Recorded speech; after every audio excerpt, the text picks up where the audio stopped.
wabarakatuh.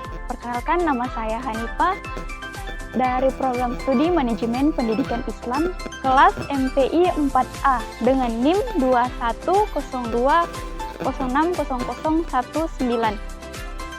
Pada kesempatan kali ini saya akan menjelaskan materi tentang perencanaan pendidikan.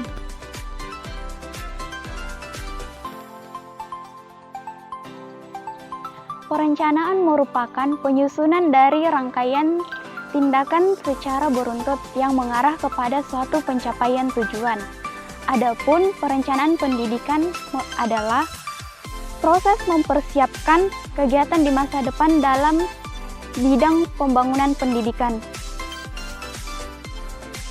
Selanjutnya mengenai unsur-unsur perencanaan pendidikan. Yang pertama, penggunaan analisis rasional sistematis. Yang kedua, proses pembangunan dan pengembangan. Yang ketiga, prinsip efektivitas dan efisiensi. 4. Kebutuhan dan tujuan peserta didik. 5. Tujuan pembangunan nasional. 6. Masalah strategi. Kemudian prinsip perencanaan pendidikan. Pertama, interdisipliner. Kedua, fleksibel. Ketiga, efisiensi dan efektivitas. Keempat, progress of change. Kelima, objektif, rasional, dan sistematis. Keenam, kooperatif dan komprehensif. Ketujuh, human resource development.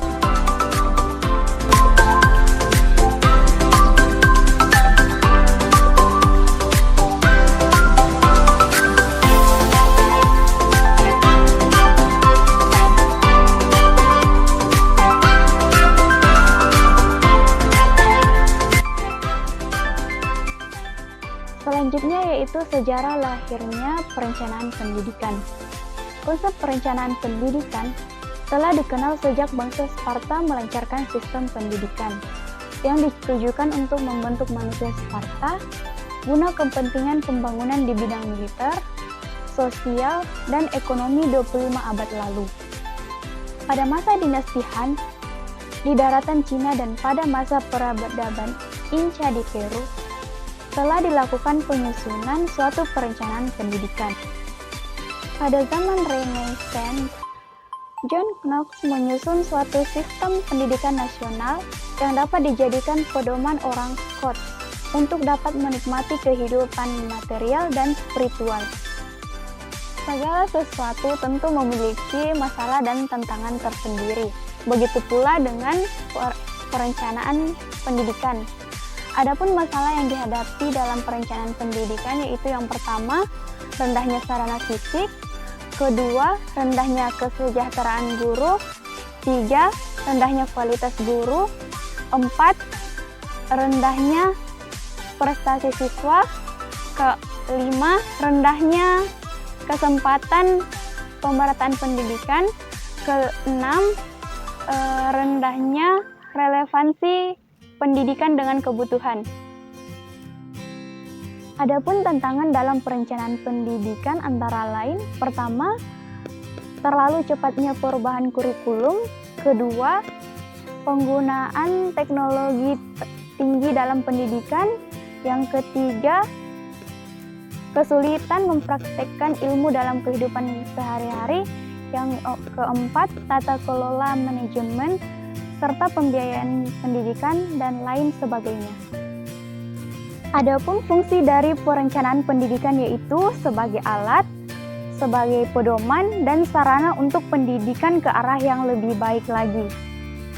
Selanjutnya, teori dari perencanaan pendidikan. Pertama, teori sinoptik. Kedua, teori inkremental. Yang ketiga, teori transaktif. Yang keempat, teori advokasi. Yang kelima, teori sitar. Nah, selanjutnya, prinsip perencanaan dalam pendidikan Islam. Yang pertama, prinsip interdisipliner atau Baina Fukul Aldirosa. Kedua, prinsip fleksibel atau Maran. Ketiga, prinsip efektivitas dan efisiensi atau Fu'aliyah Kafa'ah. Keempat, prinsip progress of change atau Takadum at-Taghyir. Kelima, prinsip objektif, rasional, dan sistematis atau Maudu'i Akliyah wa Muntadimun. Keenam, prinsip operatif dan komprehensif atau Ta'awuniyah wa Sumuliyah. Kemudian yang terakhir atau yang ketujuh, prinsip Human Resource Development atau Tanmiyah Al-Mawarid Al-Basyariyah. Demikianlah presentasi video dari saya mengenai materi perencanaan pendidikan. Apabila ada kekurangan, mohon dimaafkan, terutama dalam pengucapan kata ataupun kekeliruan dalam penyampaian informasi. Wabillahi taufiq wal hidayah. Wassalamualaikum warahmatullahi wabarakatuh.